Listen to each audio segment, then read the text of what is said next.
ക്രിസ്ത്യാനികൾ പറയുന്ന പോലെ എന്റെ ദേശം ഇവിടെയല്ല, ഇവിടെ ഞാൻ പരദേശിവാസിയാണല്ലോ, അക്കരയാണ് എന്റെ ശാശ്വത നാട്, അവിടെ നീക്കൊരുക്കുന്ന ഭവനമുണ്ട്, അക്കരയ്ക്ക് യാത്ര ചെയ്യും സിയോൻ സഞ്ചാരി, ഓളങ്ങൾ കണ്ടു നീ ഭയപ്പെടേണ്ട, കാറ്റിനെയും കടലിനെയും നിയന്ത്രിപ്പാൻ കഴിവുള്ളോൻ പടകിലുണ്ട്.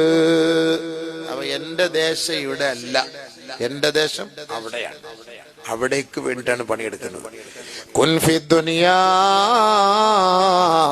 കഅന്നക ഗരീബ് ഔ ആബിറു സബീൽ.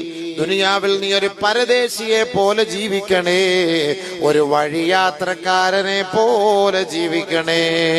ഈ പ്രസംഗം കൊണ്ട് നിങ്ങൾ മനസ്സിലാക്കേണ്ടത് ആഖിറത്തിൽ രക്ഷപ്പെടാനുള്ള വഴി എന്താണ്.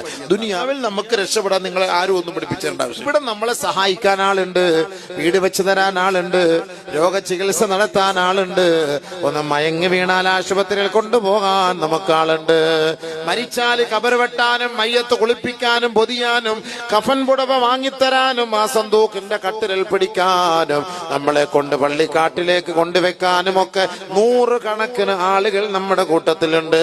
പക്ഷേ ആരുമില്ലാത്തത് എപ്പോഴാണ്, എവിടെ വെച്ചാണ് നമ്മുടെ മയ്യത്ത് ആരുടെ മണ്ണിലേക്ക് ഇറക്കി വെച്ച് എല്ലാവരും അവസാനമായി ഒരു സലാം ചൊല്ലി അവിടെ നിന്ന് പിരിയുമല്ലോ, ആ സമയം മുതലാണ് സഹോദരാ സഹോദരി നമ്മൾ ഈ ദുനിയാവിൽ ചെയ്തതിന്റെ നന്മകളും തിന്മകളും തിരിച്ചറിയുകയുള്ളൂ. നെടുമ്പാശ്ശേരി എയർപോർട്ട് പോലെ എല്ലാവരും വരും, യാത്രയാക്കും, പുതുമണവളന്റെ യാത്രയാക്കും, നല്ല കുളിപ്പിച്ചൊരുക്കി നല്ല ഡ്രസ്സൊക്കെ ഇട്ട് യാ അല്ലാഹ് കയറ്റിവിടും. പക്ഷെ ആരും കൂടെ പോകില്ല, ഗൾഫിൽ പോകുമ്പോഴും ആരും കൂടെ പോകില്ല.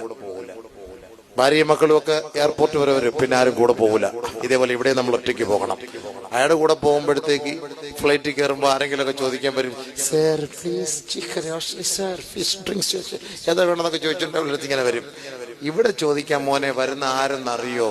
അല്ലാഹ്, സർ സർ എന്നൊന്നും പറഞ്ഞൊന്നും ആരും വരില്ല. വരുന്നത് 2 ഭീകര രൂപമാണ് വരുന്നത് ഇവിടെ വരുന്നത്. ഖബറിലേക്ക് വെക്കുമ്പോ തന്നെ നബിയുനാ റസൂലുള്ളാഹി തങ്ങൾ പറഞ്ഞില്ലേ,